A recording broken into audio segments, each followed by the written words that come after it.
But in terms of how much we've pushed out a lot.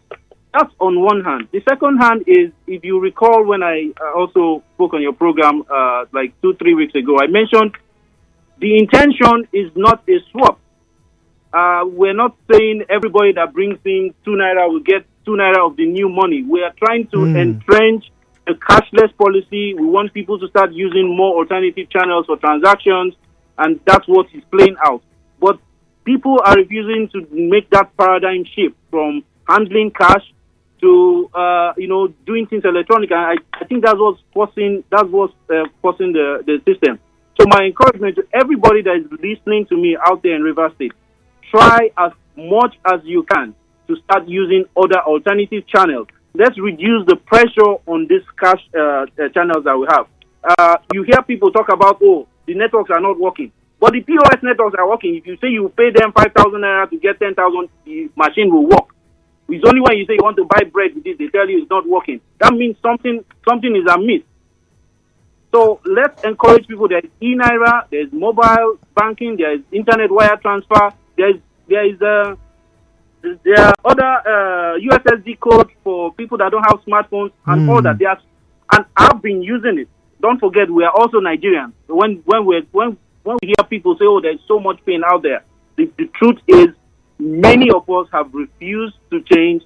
We want to move forward and move with the trends in time, and we find a whole lot of us are uninterested about moving forward and want to continue in our old ways of doing things the way that's not good for the system. Okay, all right. Now let me share with you some of the thoughts and obviously arguments of this policy redesign, particularly in the past month or two. Now, a lot of Nigerians are used to making transfers, particularly in the urban centers. People know that, yes, like you just mentioned, they can use the USSD codes. They can transfer money with their various banking platforms. They can use the POS, that's a point of sales terminal machines at certain points.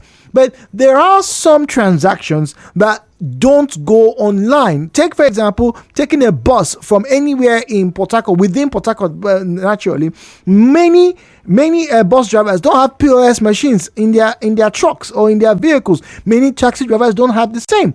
If you want to go and buy crayfish at the market, many of the women don't also have these machines for a very good reason. One, it takes power to keep these things sustained. Many people suffer outages. So if you're taking a bus, for example, if you want to buy 200 naira worth of gari from the buka woman near your shop, you have to give her cash. She in turn will go to the market to buy the crayfish, the ogbono, and the egusi in cash.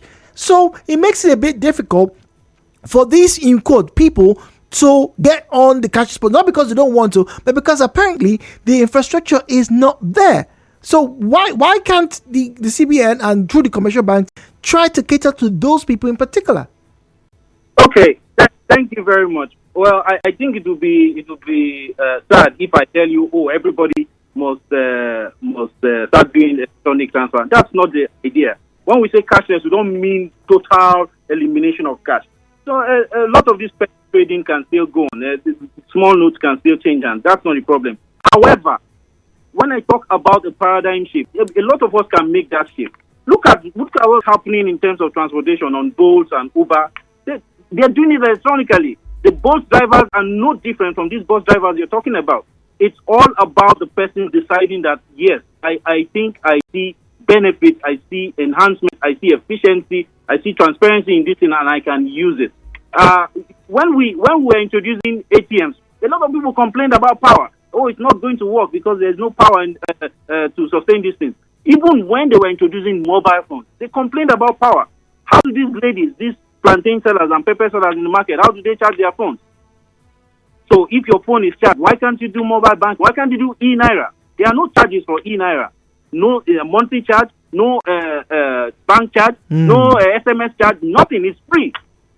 Why can't people transit to these mediums and use them? Some would argue that maybe the CBN hasn't done enough to sensitize them on eNaira. Small player and small petty traders to still do their trade. Okay, all right. So, Mr. Chimene, I need to make this assertion, please. So, these platforms are pretty good, right?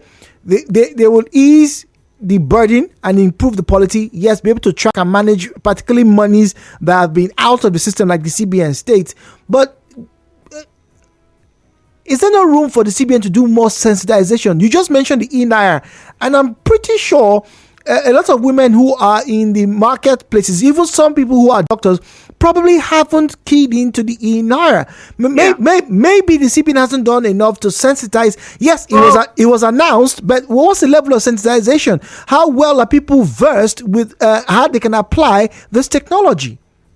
Well, I agree with you that perhaps not much sensitization has been done, and we're doing a lot in that regard. If you look over your tabloids and over electronic media, a lot of material is going out now in terms of sensitizing people on these alternative channels, especially eNaira.